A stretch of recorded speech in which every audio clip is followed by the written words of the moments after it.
लखनऊ में रोका गया दिल्ली के डिप्टी सीएम मनीष सिसोदिया का काफिला। शिक्षा व्यवस्था पर चर्चा न होने के बाद स्कूल के निरीक्षण पर थे निकले। एएमयू के शताब्दी समारोह को पीएम मोदी ने किया संबोधित। बोले 3 तलाक जैसी कुप्रथा को किया खत्म, डाक टिकट किया जारी। किसान आंदोलन का 27वां दिन आज किसानों ने फिर जाम किया पूरा दिल्ली मेरठ एक्सप्रेसवे। दिल्ली से नहीं जा सकते गाजियाबाद। कानपुर में बीजेपी नेता की दबंगई। सरकारी पार्क पर किया अवैध कब्जा, मामले की जांच नहीं कर रहे अधिकारी। जौनपुर में पति ने पत्नी और बच्चों पर किया हमला, महिला और बेटी की मौत। पुलिस ने आरोपी पति को लिया हिरासत में।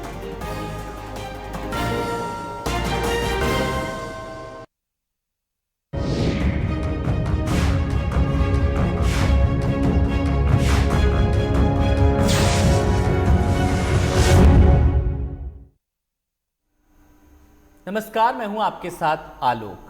दिल्ली और यूपी में स्वास्थ्य और शिक्षा के मुद्दे पर उत्तर प्रदेश के कैबिनेट मंत्री सिद्धार्थ नाथ सिंह से बहस करने के लिए दिल्ली के उप मुख्यमंत्री मनीष सिसोदिया लखनऊ पहुंचे। वहां पहुंचते ही सिसोदिया ने कहा, सिद्धार्थ नाथ सिंह की चुनौती को स्वीकार करके हम लखनऊ तो आ गए हैं, लेकिन उनकी और यूपी सरकार की ओर से हमें अभी तक ना तो समय बताया गया है, ना ही स्थान बताया गया है। उन्होंने कहा, उम्मीद है कि पिछले 4 साल में यूपी सरकार ने शिक्षा, बिजली और रोजगार के लिए जो काम किए होंगे उस पर खुली बहस के लिए मंत्री जी आएंगे। हालांकि उनकी ये उम्मीद उस वक्त टूट गई जब वो प्राइमरी स्कूल का निरीक्षण करने के लिए निकले, लेकिन उनका काफिला रायबरेली रोड पर उतरेटिया में रोक दिया गया। पुलिस कमिश्नर के निर्देश पर काफिला रोकने से सिसोदिया काफी नाराज भी दिखे।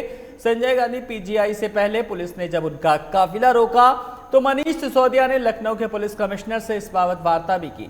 पुलिस कमिश्नर ने लखनऊ में उनके एक कार्यक्रम की अनुमति देने का हवाला दिया।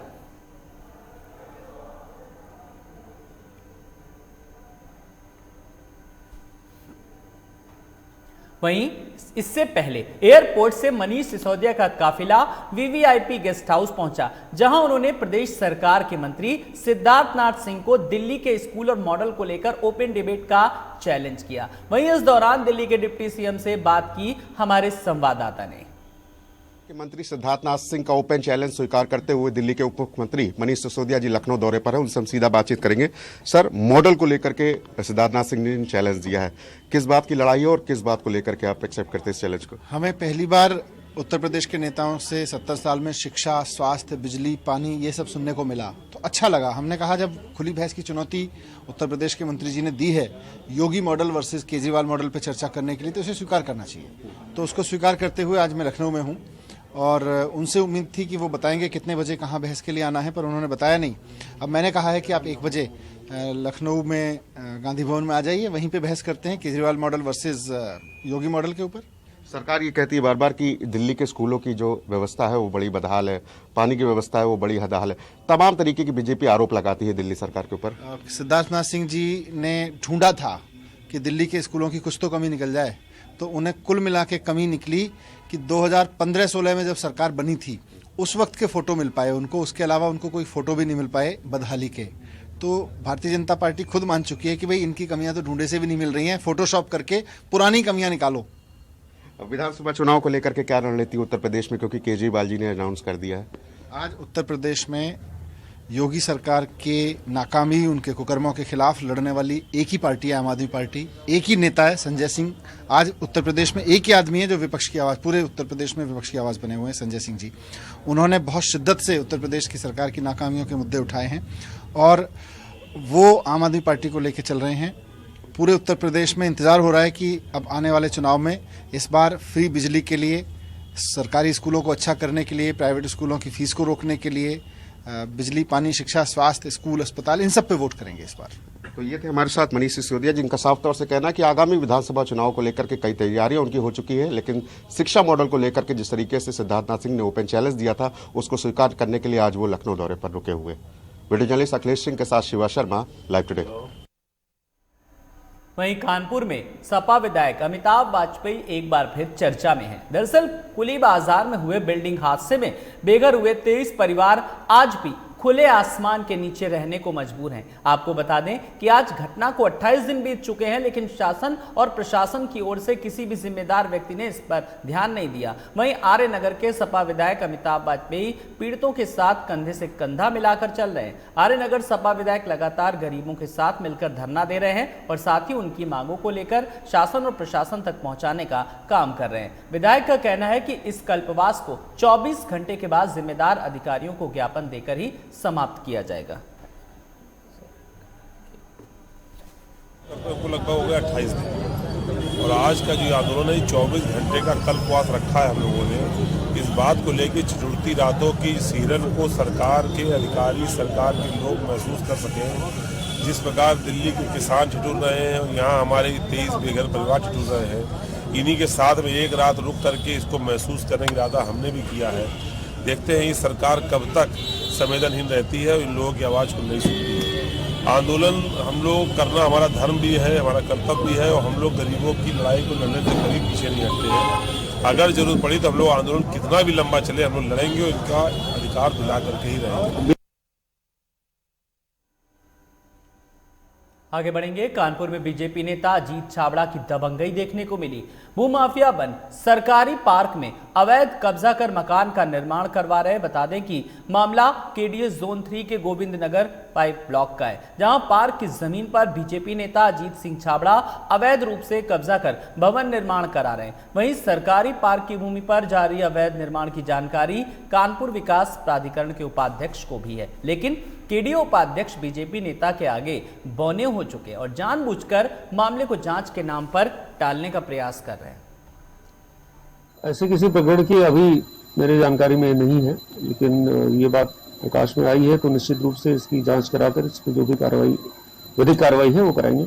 जब तक इस प्रकरण में जांच होकर के स्थिति सामने नहीं आती तब तक इसमें किसी प्रकार का कोई कमेंट करना ठीक नहीं है। मैं आपको इतना विश्वास दिला सकता हूं कि इसमें निष्पक्ष रूप से कार्रवाई होगी। वहीं गाजियाबाद में किसान आंदोलन को लेकर किन्नर समाज ने भी समर्थन का ऐलान किया। जहां एक तरफ राजनीतिक दल किसानों को समर्थन दे रहे हैं, वहीं किन्नर समाज ने धरनारत जगह पर पहुंचकर किसानों को समर्थन दिया। किन्नरों ने कहा कि वो हर तरह से किसानों के साथ हैं और आंदोलन के लिए भी डटे हुए हैं। जी, मेरा नाम दीपिका है और मैं नोएडा सेक्टर 122 से हूँ और ये मेरे सारे किन्नर साथी हैं मेरे साथ आए हुए कि जितने भी मेरे किसान भाई हैं हम उनके समर्थन के लिए आए हुए हैं। और सहानुभूति वाली बात तो ऐसी कुछ है ही नहीं, क्योंकि यहाँ पर किसान भाई जितने भी आए हुए हैं हम भी समाज में ही हैं, वो समाज के हित के लिए कर रहे हैं, हम भी समाज में ही आते हैं, हम कहीं समाज से अलग नहीं है, इसलिए हम लोग यहाँ पर उनके समर्थन के लिए आए हुए हैं। हाँ, जब तक ये आंदोलन चलता रहेगा हम लोग किन्नर समाज जितने भी हम अपने सारे किसान भाइयों के साथ हैं।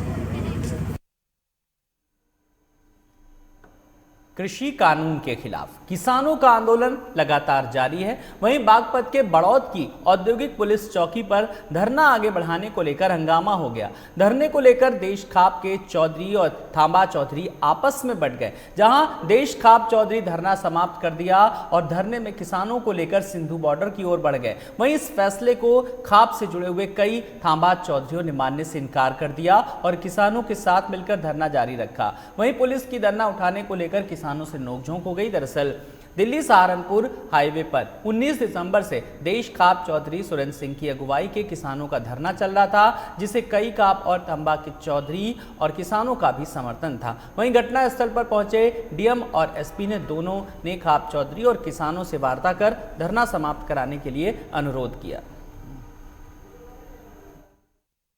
ये धरना दिया था हमने किसानों में जागृति पैदा करने के लिए। सिंधु बॉर्डर पर जो शुरू से धरना चल रहा किसानों का, जहाँ से पंजाब में जहाँ से शुरू में आंदोलन किया, उनके समर्थन जुटाने के लिए आज निर्णय लिया गया। वो निर्णय जो अनिश्चितकालीन था वो भी सब खापों के चौधरियों का, थाम्बों के चौधरियों का था। और आज जो ये धरना का समर्थन वहाँ पे दिया गया, ठा नहीं गया ये धरना जो है वहाँ के लिए, ये कहो वहाँ के लिए चल दिया है धरना, ये सिंधु बॉर्डर के लिए वो ये निर्णय भी सर्वसम्मति से दिया गया। सब खापों के चौधरी थे, सब थाम्बों के चौधरी थे, लेकिन कुछ आदमी केवल अपनी राजनीति चमकाने के लिए और किसानों को गलत दिशा देने के लिए, हो सकता है इधर उधर कुछ आदमी हो, लेकिन सब साथ हैं। कितने खंबे आपके साथ थे? हमारे यहाँ 6-7 खंबे थे और हमारे 24 के चौधरी भी हमारे साथ में थे। सभी ने जो ये निर्णय लिया ये स्थगित नहीं करा, ये आगे बढ़ाने के लिए निर्णय लिया और तय ये हुआ कि जो हम कृषि कानून के विधेयक के उसमें विरोध में लगे हुए थे, हमारे जो सिंधु बॉर्डर पर किसान भाई लगे हुए हैं, उनकी मदद के लिए तो हम यहाँ बैठे थे।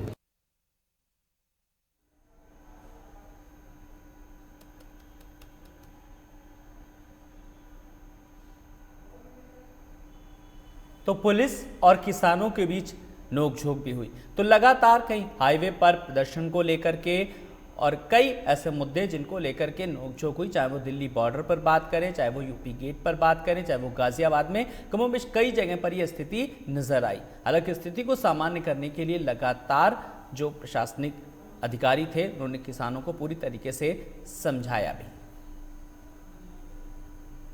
तो बागपत में जो तस्वीर सामने आई, हालांकि स्थिति सामान्य, लेकिन किसानों का जो प्रदर्शन है वो लगातार जारी है। तो हम बात कर रहे हैं किसानों के प्रदर्शन को लेकर, जहां पर धरने को लेकर आपस में बटे किसान। आगे बढ़ेंगे बलिया से खबर, जहां पर बीएसपी प्रदेश अध्यक्ष का एक बेतुका बयान आया है। कोरोना से बचाव पर समाज को कर रहे हैं गुमराह और खुले मंच से कहा ताड़ी पीने से नहीं होगा कोरोना। तो गंगा जल का भी किया अपमान, बोले गंगा जल से भी पवित्र है ताड़ी।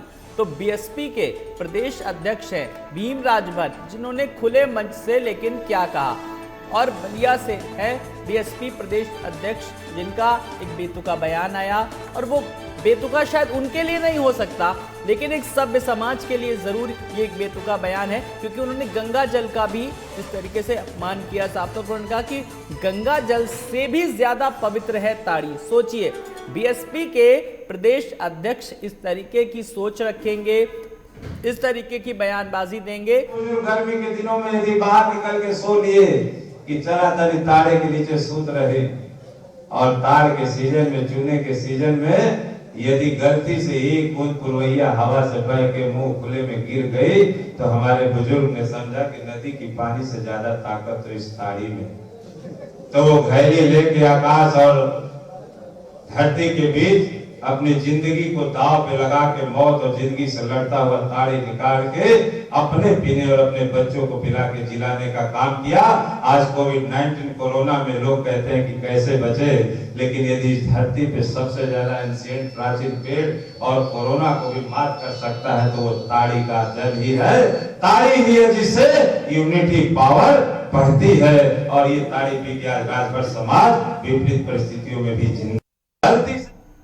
उमेश मिश्रा हमारे संवाददाता जुड़ गए हैं। उमेश, जो बीएसपी के जो प्रदेश अध्यक्ष हैं, इनका जो बयान आया, इन्हें तो डॉक्टरों को, वैज्ञानिकों को, सबको इन्होंने फेल कर दिया, और किस तरीके से ताड़ी को बताया और कहा कि इम्यूनिटी बूस्टर की तरह काम करता है। खोजें लगातार हो रही, लेकिन इनका तो बयान, अगर ऐसी पार्टी की मानसिकता होगी। देखिए आलोक जी, बिल्कुल जिस तरह से इन्होंने एक विवादित बयान दिया है, ये बसपा के प्रदेश अध्यक्ष हैं और भीम राजभर इनका नाम है।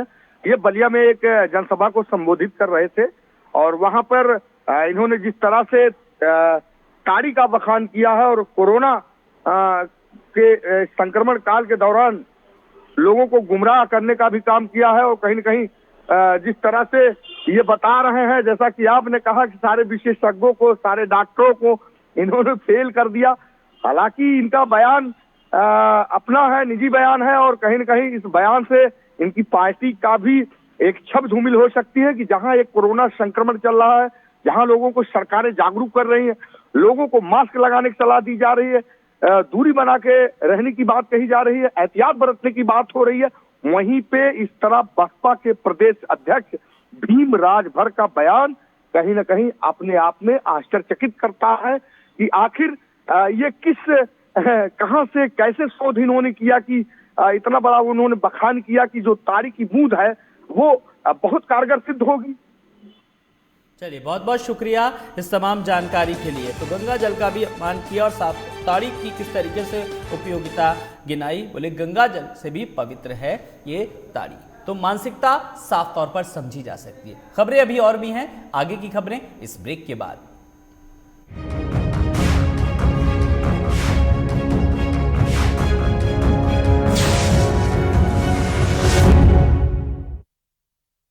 सपने देखने की कोई उम्र नहीं होती। सपने देखिए, हर उम्र में देखिए। इसलिए दर्द से हारना नहीं है, दर्द को हराना है। घुटना, कंधा या कमर, चाहे जैसा हो दर्द, डॉक्टर ऑर्थो आपको देता है दर्द से पूरी आजादी, एक भरपूर जिंदगी। ये कोई टेम्परेरी पेन किलर नहीं, आयुर्वेदिक औषधि है। बुलेट की रफ्तार से बताएंगे देश के हालात, जानेंगे पिछले 24 घंटे की सभी खबरें खास। देखिए 3 की बात हमारे साथ एक नए अंदाज।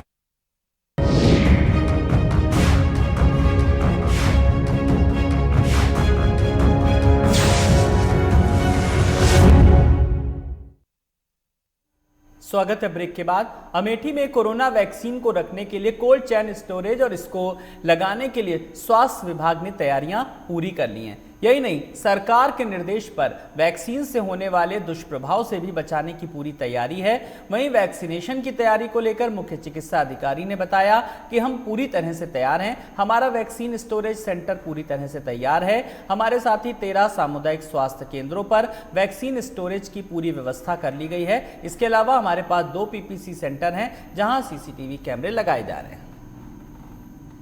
पूरी तरह से तैयार है। हमारा वैक्सीन स्टोरेज सेंटर जनपद स्तर पर तैयार हो चुका है। जितने हमारे 13 सामुदायिक स्वास्थ्य केंद्र हैं, हर जगहों पर जो है वैक्सीन स्टोर करने की पूरी व्यवस्था कर ली गई। इसके अलावा हमारे पास 2 पीपीसी सेंटर हैं, एक फुर्सतगंज में है, जायस में है और दूसरा रानीगंज में है। वहाँ पर भी हमारी पूरी व्यवस्था तैनात कर ली गई है। सीसीटीवी कैमरे लगाए जा रहे हैं और इसके लिए जो प्रशिक्षण का कार्यक्रम होता है, हमारे मास्टर ट्रेनर्स तैयार हो गए हैं।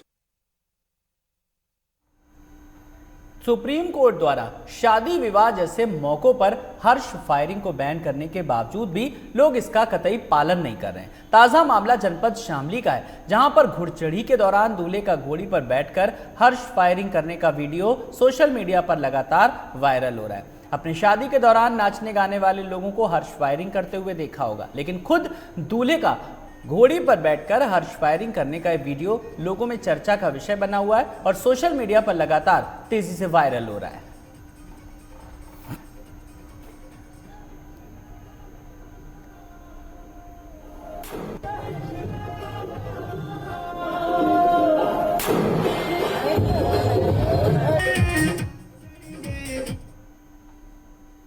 वहीं जौनपुर के भादी मोहल्ले में उस समय हाहाकार मच गया जब मानसिक रूप से विक्षिप्त युवक ने पत्नी और 2 बच्चों पर धारदार हथियार से हमला कर दिया। इसी दौरान पड़ोस में रहने वाली महिला उनके घर काम से आई थी, उस पर भी युवक ने हमला कर गंभीर रूप से घायल कर दिया, जिसके बाद घायलों को इलाज के लिए अस्पताल ले जाया गया, जहां पर 7 साल की मासूम और पड़ोस की महिला की इलाज के दौरान मौत हो गई। मौके पर पहुंची पुलिस ने शव को कब्जे में ले लिया और आरोपी को हिरासत में लेते हुए आवश्यक कार्रवाई में जुट गई। जनपद जौनपुर के थाना शाहगंज में एक दुखद घटना हुई है, जिसमें सोनू मुमताज उम्र 30 वर्ष, जिसका बनारस में जो कि मानसिक रूप से इलाज चल रहा था वहाँ पे चिकित्सालय में, उसको कल उसके घर वाले बनारस इलाज के लिए लेके जा रहे थे, जब वह घर वालों से लड़ करके गाड़ी से कूद करके वापस आ गया। रात भर वह घर पे नहीं था, सुबह लगभग 6 बजे करीब है अपने घर आया है और घर आकर के उसकी स्थिति जो थी वो अचानक से ठीक नहीं रही है। उसने अपनी किचन से एक चाकू निकाल करके अपनी 7 साल की बिटिया पे वार किया है। शामली के गांव हिरणवाड़ा में खेलते समय खौलते पानी से भरी बाल्टी में डूबने से एक मासूम की दर्दनाक मौत हो गई, जहां बेटी को बचाने के लिए पीड़ितों ने कई डॉक्टरों को भी दिखाया, लेकिन डॉक्टरों ने बच्ची को मृत घोषित कर दिया। वहीं घटना के बाद से जहां परिजनों में कोहराम मचा हुआ है। परिजनों का कहना है कि बच्ची अपनी बहन के साथ खेल रही थी, जिसके बाद वो प्लास्टिक की बाल्टी में गिर गई और उसकी गाड़ी डूबने से दर्दनाक मौत हो गई।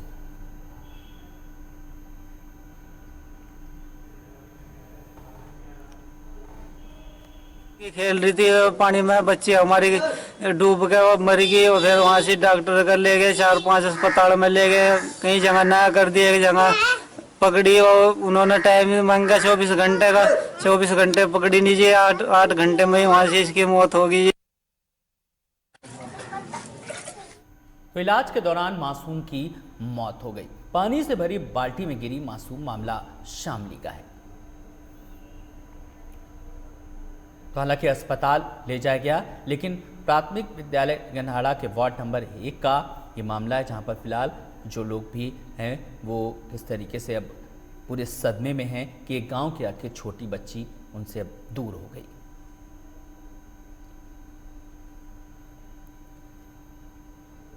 वहीं कानपुर के गोविंद नगर संजय नगर में उस वक्त हड़कंप मच गया जब मामूली सी बात को लेकर एक व्यक्ति की डंडों से पीट कर हत्या कर दी गई। पूरा मामला गोविंद नगर के संजय नगर का बताया जा रहा है, जहां रहने वाले रमन गुप्ता का इलाके के ही आयुष से गाय के विवाद को लेकर झगड़ा हो गया, जिसके बाद आयुष ने रमन गुप्ता पर डंडों से कई वार किए, जिसमें रमन घायल होकर जमीन पर गिर गया और उसकी हालत खराब देखकर आरोपी फरार हो गया। मौके पर पहुंची पुलिस ने घायल युवक को अस्पताल में भर्ती कराया, जहां डॉक्टर ने उसे मृत घोषित कर दिया। फिलहाल पुलिस मामले की कार्रवाई में जुटी है। थाना गोविंद नगर में दो व्यक्तियों के बीच में आपस में विवाद हुआ था, जिसमें रमन गुप्ता नाम के व्यक्ति को बउआ यादव उर्फ आयुष ने डंडा मारा और उनको फिर जब हॉस्पिटल ले जाया गया तो वहाँ पे उनको मृत घोषित किया गया है। हमने जो बउआ यादव उसके घर पे दबिश डाल रहे हैं, टीम गठित कर दी, उसको जल्द ही हम अरेस्ट करेंगे। ये इनका मामूली विवाद था, गाय को हाँकने के लेकर इनका आपस में विवाद हुआ था और फिर बउआ यादव ने डंडे से उनके सिर पे चोट मारी थी, जिनसे उनकी मृत्यु हो गई। हमीरपुर में कलयुगी बेटे ने सनसनीखेज वारदात को अंजाम दिया। मामला कुरारा थाना कस्बे का है, जहां रहने वाले कृपा शंकर सोनी के बेटे रामेंद्र ने जमीन जायदाद और मकान का बंटवारा करने की जिद पर अड़ा था, लेकिन उसके पिता ने जमीन का बंटवारा करने से मना कर दिया, जिसको लेकर पिता और पुत्र में हर रोज विवाद होता चला आ रहा था। दोनों के बीच विवाद ने इतना तूल पकड़ लिया कि कलयुगी बेटे ने फरसे से गर्दन में वार कर पिता को गंभीर रूप से घायल कर दिया, जिसको इलाज के लिए जिला अस्पताल में भर्ती कराया गया, जहां उसकी इलाज के दौरान मौत हो गई। फिलहाल मौके पर पहुंची पुलिस ने आरोपी बेटे को फरसे के साथ गिरफ्तार कर सलाखों के पीछे भेज दिया। 11 बजे के आसपास कुरारा कस्बे में कृपा शंकर उर्फ मिठाईलाल सोनी को उनके लड़के रामेंद्र उर्फ रामू सोनी ने गणासा फरसा से वार करके गले में चोट पहुंचा दिया, जिससे वो गंभीर रूप से घायल हो गए। इसकी सूचना पर पुलिस मौके पर पहुंची और उनके लड़के को गिरफ्तार कर लिया गया फरसे के साथ और उसके विरुद्ध मुकदमा पंजीकृत किया गया 307 का और इन्हें ले जाया गया सदर अस्पताल, जहां डॉक्टर इलाज कर रहे थे। इलाज के दौरान ही इनकी मृत्यु हो गई है।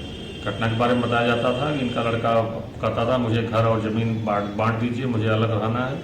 इसी बात को लेकर विवाद हुआ, जिसके बाद उसने इनके ऊपर हमला किया। वहीं हमीरपुर में पुलिस ने 3 दिन पहले हुई 7 साल के बच्चे की हत्या के मामले का खुलासा करते हुए उसकी मां को गिरफ्तार किया। पूरा मामला राठ कोतवाली के गलिया गांव का है, जहां पर 19 दिसंबर को 8 साल के मासूम का शव उसकी ननिहाल में मृतक अवस्था में पशु के बेड़े में पाया गया। मृतक की मां और पिता 1 साल से अलग रह रहे थे। 18 दिसंबर को रोहित के ननिहाल में कुआं पूजन का कार्यक्रम था, जिसमें शामिल होने वो अपने पिता के साथ पहुंचा था, लेकिन रात को मासूम अचानक लापता हो गया, जिसके बाद उसका शव पशुबाड़े में मिलने से हड़कंप मच गया। पुलिस ने मामले की जांच शुरू की तो मृतक की मां का उसके जीजा के साथ अवैध संबंधों का खुलासा हुआ और जब पुलिस ने मां को हिरासत में लेकर कड़ाई से पूछताछ शुरू की तो वो टूट गई और खुद बच्चे की हत्या करने का जुर्म कबूल लिया। इसके बाद पुलिस ने कलयुगी मां को गिरफ्तार कर जेल भेज दिया। को सुबह 5 बजे के आसपास ये सूचना मिली थी घटना की। गलिया गांव में एक रोहित उर्फ हिमांशु नाम का बच्चा था, जिसकी उम्र 7 साल की थी। उसकी डेड बॉडी मिली थी पशुबाड़ा से। उसके वो बच्चा अपने ननिहाल में गया था। उसका घर मवई गांव में पड़ता है। ननिहाल में कार्यक्रम था, कुआं पूजन का कार्यक्रम था उसके मामा के लड़के के। तो इसमें जो प्राथमिक सूचना मिली कि उसके पिता ने उसकी हत्या कर दिया है और इस पर पुलिस पहुंची और उन्होंने FIR भी यही लिखा है लड़के के मामा ने कि उसके पिता ने उसकी हत्या कर दिया गला दबाकर। कोरोना महामारी और लॉकडाउन के चलते पटरी दुकानदारों को हुए नुकसान की भरपाई के लिए केंद्र सरकार ने बिना किसी शर्त के 10,000 रुपए का लोन देने की व्यवस्था की। लेकिन क्या इस नियम से पटरी दुकानदारों को फायदा हुआ और किन दुकानदारों को लोन मिला, इसकी रियलिटी चेक जब हमने किया तो हमारी टीम ग्राउंड पर उतरी तो स्थितियां कुछ और ही नजर आईं।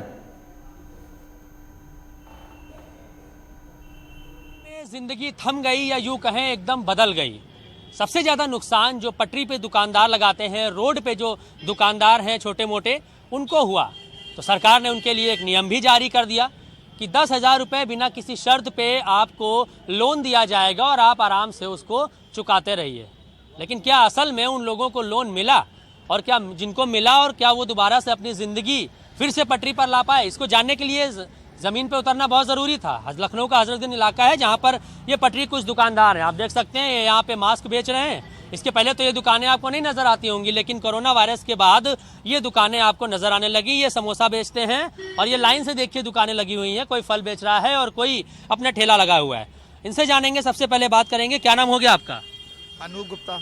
अनूप जी, गवर्नमेंट का नियम था कि 10,000 रुपये आपको दे दिया जाएगा बिना किसी शर्त पे, आपको ये जानकारी थी? आपने इसके लिए ट्राई किया क्या? सर मैं गया था, मैंने ट्राई किया था, लेकिन उन्होंने बहुत सारे डॉक्यूमेंट्स मांग लिए और फिर कहा आज आना कल आना। अब सर मैं एक दिन दुकान बंद करूंगा तो अपने घर कहाँ से चलाऊंगा?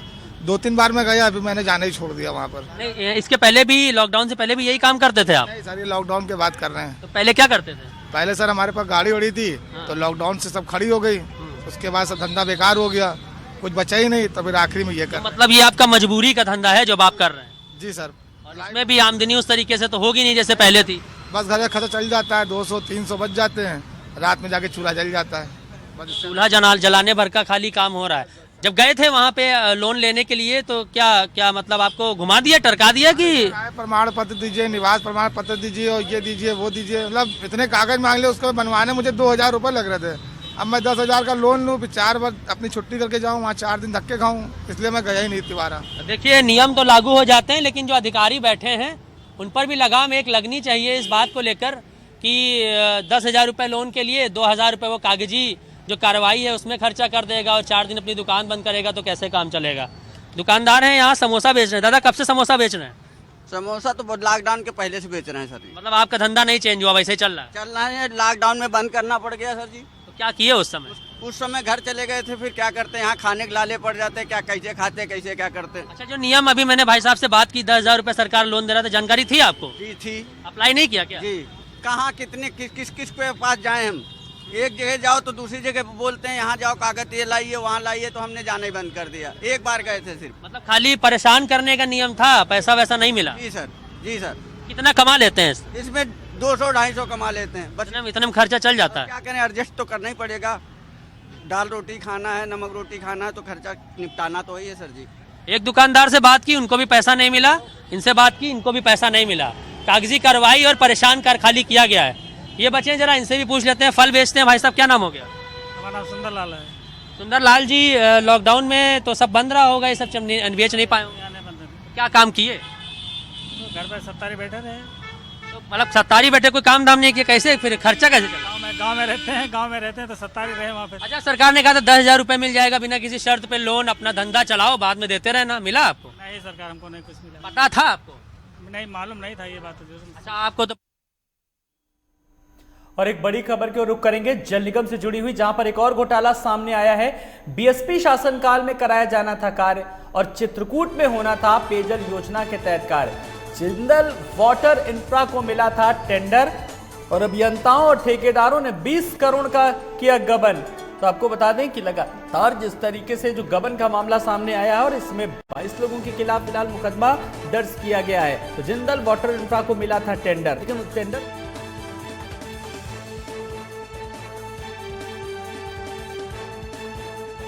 मिश्रा हमारे संवाददाता जुड़ गए हैं। उमेश, ईओडब्ल्यू ने 22 लोगों के खिलाफ फिलहाल मुकदमा दर्ज किया, लेकिन इतना बड़ा 20 करोड़ का गबन कैसे हो गया? क्या कुछ घटनाक्रम रहा, क्या जानकारी निकल करके आ पा रही, जानना चाहेंगे? देखिए आलोक जी, बिल्कुल 2010 से 2012 में चित्रकूट में बसपा शासनकाल में घोटाला हुआ था और जिसकी एफआईआर ईओडब्ल्यू ने जल निगम अभियंताओं और ठेकेदारों समेत 22 लोगों के खिलाफ मुकदमा दर्ज कराया गया है। ईओडब्ल्यू ने लखनऊ में मुकदमा 409/120 भी तहत किया गया है। ऐसे में जब बसपा सरकार थी तो उस समय जिस तरह से पेयजल योजना के तहत कार्यों में जल निगम के अभियंताओं और ठेकेदारों ने पूरे मिल के बंदरबांट की थी और 20 करोड़ रुपए की ये बंदरबांट की गई थी। एक बड़ा घोटाला था ये पेयजल को लेकर, लेकिन जिस तरह से अब ईओडब्ल्यू ने 22 लोगों के खिलाफ मुकदमा दर्ज कराया है तो आलोक जी, इसमें यह माना जा रहा है आगे भी तमाम जो कड़ियां हैं उनको ईओडब्ल्यू जोड़कर इसमें बड़ी कार्रवाई करने जा रही है। चलिए, इस खबर पर आप नजर रखिएगा। जाहिर सी बात है कि जिस तरीके से जांच का दायरा बढ़ता जा रहा है, आने वाले समय में कुछ और भी नामों के सामने आ सकते हैं, खुलासा हो सकता है, क्योंकि मामला कोई छोटा मोटा नहीं है। 20 करोड़ का गबन का मामला है। बहुत बहुत शुक्रिया उमेश इस तमाम जानकारी के लिए। तो अभियंताओं और ठेकेदारों ने 20 करोड़ का गबन कर दिया। किस तरीके से, फिलहाल कार्रवाई जारी है, मामला मीडिया में सामने आ चुका है। इन्हीं खबरों के साथ इस बुलेटिन में इतना ही। नमस्कार।